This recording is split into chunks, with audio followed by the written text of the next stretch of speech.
everyone, welcome back to the Ecoholics channel. So, in this video, we are going to discuss the Indian Economic Service exam of 2025, and we are discussing General Economics 1, Part B, that is Quantitative Method in Economics. In Part 1 of this video, I have discussed questions from Section A, Section B, as well as few questions from Section C from the mathematical economics, statistics, and econometrics in detail. Now, in this part 2 of the same video, we will be discussing the remaining questions of quantitative methods in economics from IES 2025 paper. So let's get into the video and start analyzing the questions. Now, section C, question number 12. Question number 12, part B and part C belong to your quantitative method in economics. So as I'm saying that questions prior to question 12 belonging to quantitative methods have already been discussed in part 1 of this video. So you can go and you can find that on our YouTube channel, as well as we are sharing the link to part 1 of this video in the description below, so you can watch that. Now, section C, question 12, part B. Explain the role of random error in an econometric model. Differentiate between error and residual in context of linear regression model. Now, this question is very good question, very easy question, but yet a confusing one for 5 marks. Now, error term and residuals are always used interchangeably in econometrics, because we know that whenever we are working with sample, we use these two words, like we call it random error term also, we call it residual error term also. But how come they are different? So even if you're not sure while writing such answers, just pay attention to their name. One is random error. So something which is coming on its own, which is purely random, which cannot be calculated. But when I talk about residual is the remain of something. So there comes the difference here. So random error term is associated with population regression function. Population regression function. Whereas the residual term is associated with sample regression function. In very simple words, when population data is given to me, I run PRF. So I don't do estimation. But when I am working with sample, we do estimation. And if we are doing estimation, it is very obvious that we are calculating the values. So how does PRF and SRF looks different? Yi equals to, let's say, beta 1 plus beta 2 xi plus mu I. This is your PRF. Now, if I'm estimating it, yi equals to beta 1 hat plus beta 2 hat xi plus mu I hat. Now, this is your SRF. Now, what happens is the random error term is unobservable.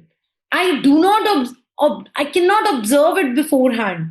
Only when I get to know my true values, I will get to know the random fluctuations. What is the role of random error, which is being asked in first part? So if you're missing out, if you forget adding some explanatory variables in your model, that variable is going to enter in your error term.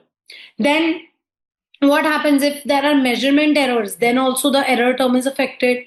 Or there is some other problems in my model. Like for example, if there is multicollinearity, then also I'm dropping a variable. So there are various reasons. So it is unobservable. But when I talk about residual term, how do I do the residual term? I estimate my y value using this beta 1 hat plus beta 2 hat xi. Then from yi, I subtract yi hat, which gives me mu I hat. So eventually, when you are working with population and sample regression, they are two different things in that case. But ultimately, both of them are giving me the remains of your regression model.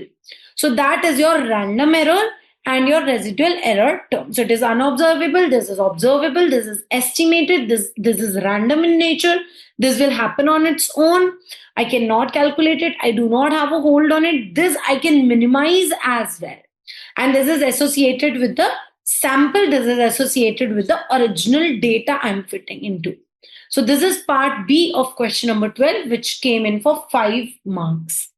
Now coming to part C, state the Lorentz dominance principle. How is the Gini coefficient related to the Lorentz curve? So first of all, again a simple question, state the answer in the manner it is asked. So first talk about Lorentz dominance principle.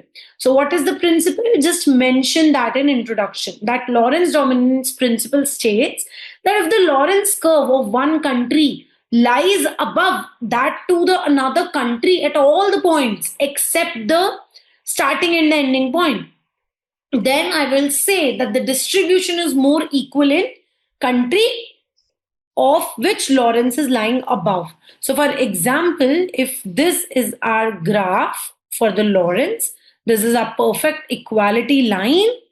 Now here, this is country A, let's say, and this is country B, let's say. Okay, so this is A, this is B. In that case, I would say A has a fair distribution. A has better distribution, income distribution than B, because at all the points Lorentz curve is lying above. Now, how do we get to know inequality? It is measured by the distance between this perfect 45-degree perfect equality line and the Lorentz curve. So I can see the distance at every point for country A is less than country B. So it is very obvious. So that is Lorentz dominance principle. You will state that. Now, how is Gini coefficient related? Gini coefficient is also one measure of inequality, which tells us the degree of inequality. Like by giving a number, it tells us whether it is more in highly unequal, less unequal. So if I just redraw the same diagram, if I just redraw this same diagram over here, again perfect equality line. Now let me draw the Lorentz curve.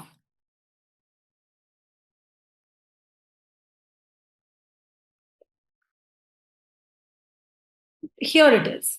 Now this area is A. This total is below here is B. Okay, so what is Gini coefficient? You will first state that. How is it related to Lorentz curve? Because Gini coefficient is a quantitative measure which I can derive through my Lorentz curve. So Gini coefficient is A upon A plus B. So A plus B is the total value below the graph. You have nothing over and above the Lorentz curve. So A plus B is the total distribution of wealth. So on this axis, we have the cumulative percentage of population. Here I have cumulative percentage of income. So A means the inequality gap, the ratio of that inequality upon A plus B to the equal one. So this is A plus B is always 0.5. This gives me twice of A. So that is how Gini is associated to the Lorentz curve.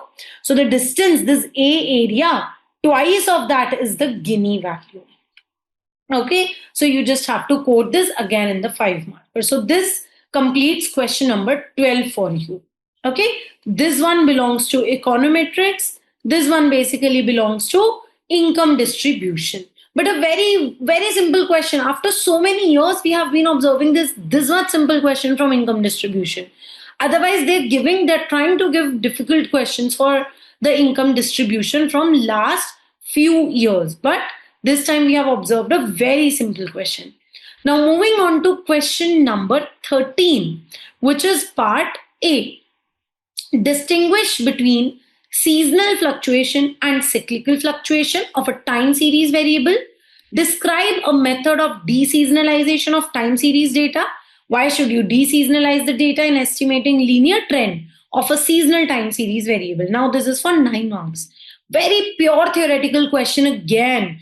I can just tell you that the quantitative method in economics this year, as compared to previous 2 years, previous 3 years, was very easy. Like for the first time, we have observed that not much numericals, not much proofs have been asked from econometrics.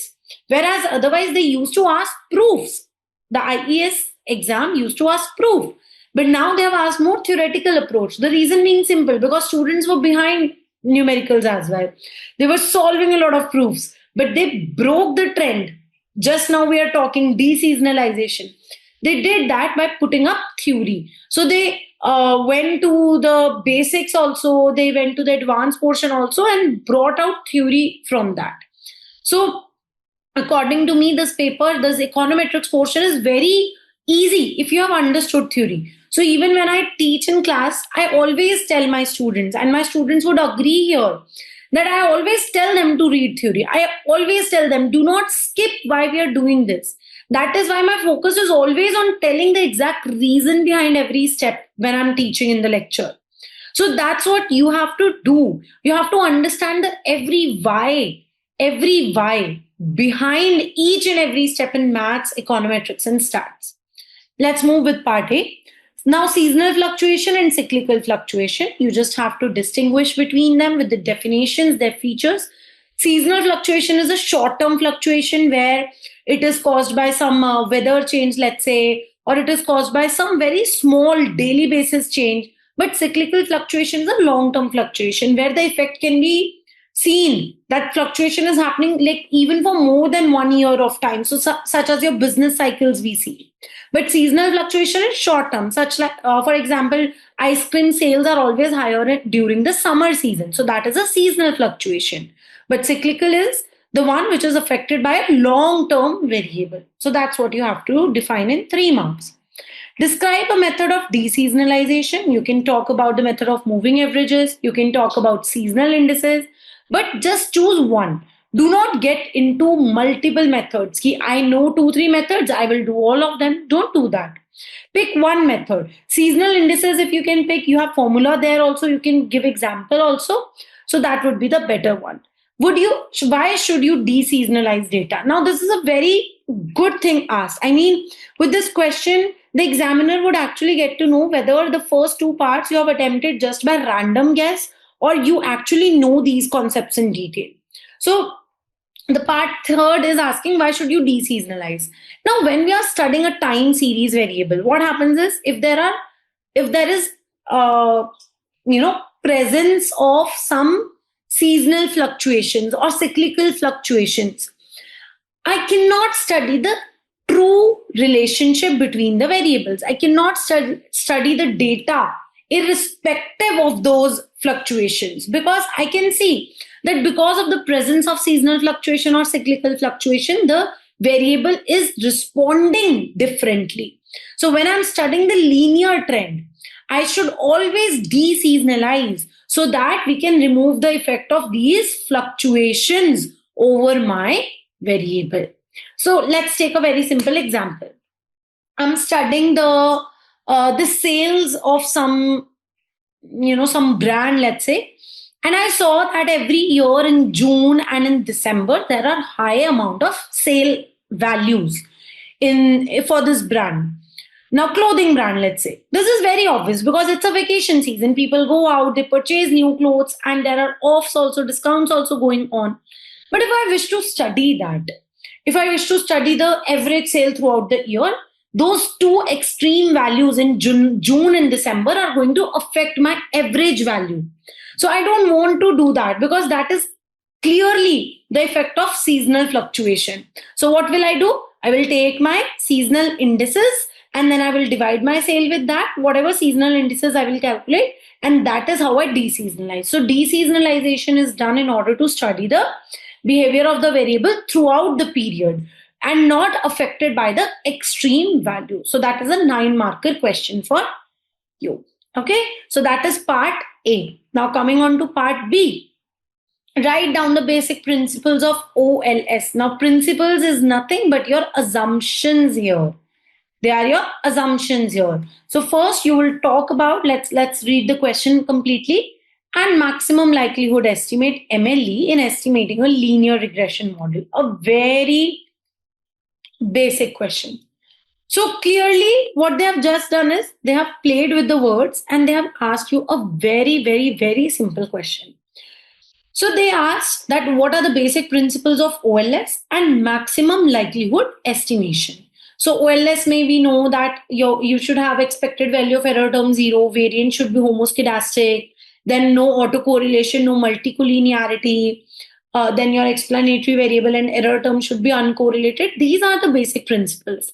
And in OLS, we minimize the summation of mu I hat square.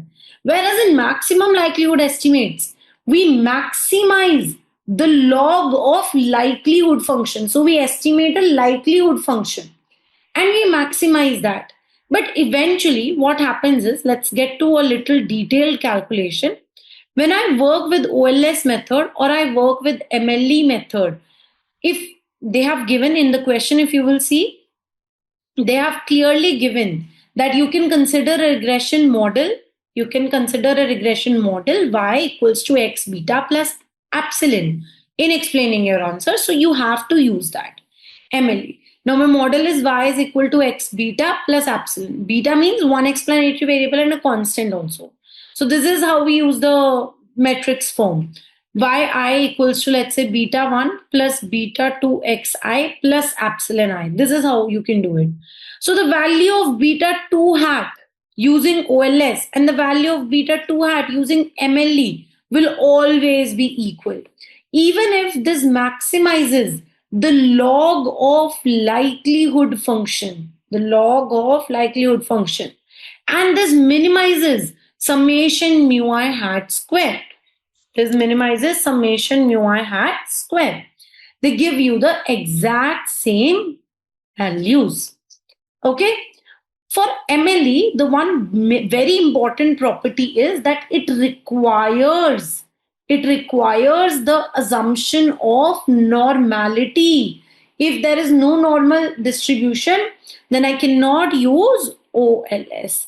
Although MLE is a more complex method for solving the same. Okay, then efficiency also varies here. MLE ke under the variance sigma square will differ under OLS and MLE. That's how you just have to code their properties. Is it okay? That's how you have to code their properties. So very simple. The basics of OLS, code them. The basics of MLE, code them. If you know the likelihood function, you can even code that function as well. So likelihood function ko calculate karke, you can show that this is what I maximize as well. So this completes your part A and part B. So 9 plus 8, 17 marks are secured here. Now, reading the part C. Explain why the presence of heteroscedasticity in a data set creates a problem in estimating a linear regression model. Suggest an appropriate method of estimation if heteroscedasticity is present in the data. Why is the problem of heteroscedasticity most likely to appear in cross-section and not in time series? So this is pure repeated question from past years, just presented in a different way. First thing, why the presence of hetero is a problem. This here I have to write consequences of heteroscedasticity. Very simple. Suggest an appropriate method of estimation. You have to talk about the remedial measures, that if hetero is present, what do I do to solve my model? Then why is the problem of heteroscedasticity most likely to appear in a cross-section data? So this is clearly repeated, that why does it happen? So 3 parts are there, 3, 3, 6, 2, 8. So 8 marker question, it was. Okay, now how do I do that? What are the, so when heteroscedasticity is present in my model, why is that even a problem in estimating? First thing, the OLS estimators are unbiased, but they are not efficient, due to which the sigma square is any which way not constant. So if we talk about heteroscedasticity is the problem where variance of mu I, or basically expected value of mu I square, is not constant. It is not constant, and hence it is represented as sigma I square. The presence of I shows me that this is going to vary across the different samples. Okay. Now, what happens? This is problematic. Now, if we talk about consequences, that why the presence of hetero is a problem. First, OLS estimators will be unbiased, but they will not be efficient. They are going to have larger variances. The formulas I use to estimate the variance of beta 1, beta 2 in my regression are going to be biased. Sigma hat square, which is an estimator of variance of error term, will be unbiased. The t-test, f-test, the confidence interval approach is not reliable. They are going to give us misleading conclusions because of this, because they will be wider. The confidence intervals will be wider. They will lead to rejection of H naught. They will not lead to rejection of H naught as well. So all these are the problems that your model will face if there is heteroscedasticity. Second part. So 3 marks ka question is done over here. Second part was how will you correct that? So we use the method of GLS. Under GLS, the exact name is WLS, weighted least square, where if sigma I square, this exact thing, like it is very direct. So if you study heteroscedasticity, you must have studied this. Like I'm just feeling that I'm teaching the same thing. I'm teaching my same lecture when I'm solving this class. It's this much high repetition I can face here. So for me, it's like my exact same lecture I'm teaching here. So WLS, if sigma I square is known, I will divide my entire model with sigma I. That would be the weight I'm going to give, the factor I'm taking here to resolve the problem of hetero. Otherwise, if sigma I square is not known to me, so whatever my sigma I square, whatever my variance is related to proportionally, I will divide my regression model with that. So you just have to completely quote the method of GLS or WLS, whatever you call it. So that's what you have to talk in part number 2. Now this was again for 3 marks. So 6 marks secured here. Now the next part was that why does it appear only in cross section and not in time series? So again, very simple. In cross section, we have different sample observation. We have different identities here, due to which the variability in my model can increase, and hence the error variance can also become heteroscedastic, right? Because we are talking about different individuals at the same time. So they have different mean values, they have different attributes which can be shown in the unequal variance of my error term. But when it comes to time series, then time series mein we have the same individual I'm testing for different period of time. So in time series, autocorrelation problem exists, not heteroscedasticity that happens up. So that is how you have to attempt this answer. But if you look at all these 3 parts, the key here for these 3 parts is that you need to be very precise while you're writing the answer, because it's like 3 plus 3 plus 3, 9 marks. So very small parts are given. So even in this C part where we are talking about heteroscedasticity, you need to be very crisp and clear what you're writing. Do not write long stories. Do not write things which are not required. Because if you do that, that's eventually going to lead to the reduction of your marks. So be very crisp, very clear, very, transparent. It should be clear in your mind before you start writing your answer, that this is what I'm going to exactly write in my answer. So if I'm attempting the part that why cross section and not time series, then what does this mean? This means I should be very clear that what all points I'm going to write. You should not make your answer sheet your drawing board where you're trying and doing the stuff. That's what you need to be taken care of. So in this paper, we have seen a trend that more questions from quantitative methods in economics have appeared in section C rather than section A and section B, which is continued from last year as well. Okay, so past year paper analysis is very crucial for anyone who is willing to prepare for IES. So all my next year aspirants, please analyze your papers well. If you wish to get all the past years at one place, you can download our app, and this is how you can get these PDFs for free, where we have provided segregated question. Like if you go here, you will only find theory of consumer demand questions, where you will find questions only belonging to that module. Then if you wish to solve questions from welfare economics, you can go to welfare economics and you can solve that questions. So we have segregated each and every question year-wise, marks-wise. So you can see here, welfare economics, it appeared in 2024 for 5 marks. So we have segregated questions into module-wise with the marks and the year as well. So this helps every student to very easily focus on past year papers, and they can prepare their solution notebooks easier in an easier manner as well. So if you wish to get these PDFs for free, you can download our app, which is available on Play Store as well as App Store. You will find these PDFs for free there. In case you feel you have any problem while downloading the app or finding these PDFs, you can contact us on 7880107880 and we will help you with the same. So I hope this past year paper analysis is something that will help you in your preparation, and all my students who have given this year attempt, you guys are feeling relaxed and confident after seeing these questions.